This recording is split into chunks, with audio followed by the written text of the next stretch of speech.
तुम्हाला माहिती आहे का? गॅसवर कढई गरम करायची आणि त्यामध्ये तूप घालून घ्यायचं आहे.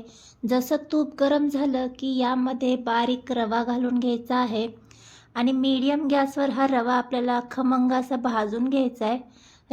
रवा भाजतेवेळी आपल्याला तो जास्त डार्क रंगावर करायचा नाही आहे, थोडासा फुलवून घ्यायचा आहे. तर इथे पाहू शकता छान असा फुललेला आहे.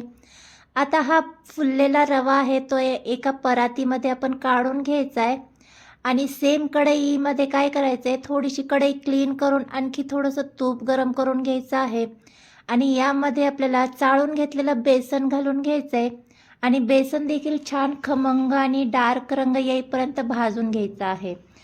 बेसन भाजताना देखील आपल्याला मीडियम गॅसवरच भाजून घ्यायचं आहे, म्हणजे छान त्याला तूप सुटतं आणि थोड्याच वेळाने याचा कलर देखील चेंज व्हायला लागतो. तर इतपत कलर चेंज झाला की आपल्याला हे बेसन देखील काढून घ्यायचं आहे.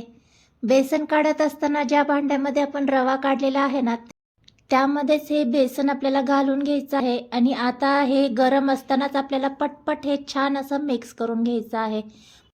ऑलरेडी रवा आणि बेसनाचा छान खमंग असा वास सगळीकडे पसरला जातो, पण आणखी छान असा खमंगपणा येण्यासाठी यामध्ये मी वेलची पावडर घालून घेतली आणि थोडंसं जायफळ किसून यामध्ये घालून घेते. जायफळ ऑप्शनल आहे, तुम्हाला आवडत असेल तरच घालून घ्या.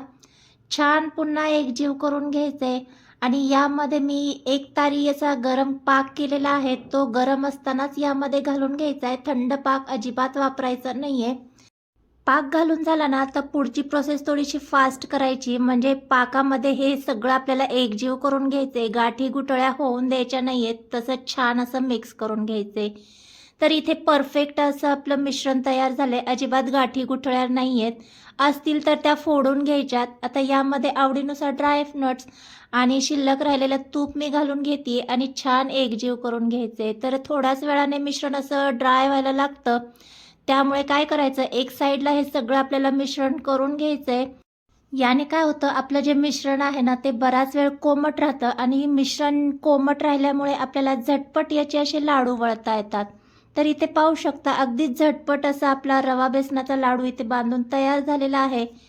तुम्हाला देखील या सोप्या पद्धतीने रवा बेसनाचा लाडू करायचा असेल ना, तर लिंक मी खाली डिस्क्रिप्शनमध्ये देईल, तिथून तुम्ही डिटेल रेसिपी पाहू शकता.